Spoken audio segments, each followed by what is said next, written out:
Seorang perempuan dengan bangga membakar bendera merah putih. Perempuan membakar bendera merah putih itu viral ke media sosial. Akun Terang Media di Instagram pertama kali mengunggah peristiwa perempuan yang membakar bendera merah putih itu. Terlihat perempuan berkaos oblong dengan rambut diikat itu mulanya menyiram bendera merah putih itu dengan minyak. Kemudian, langsung membakar bendera merah putih itu.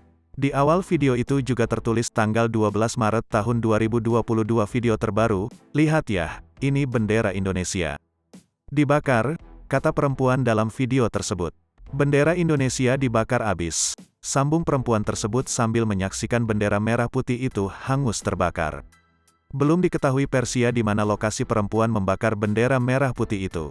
Namun bila diperhatikan dari video tersebut, perempuan itu sedang dalam berada sebuah gudang.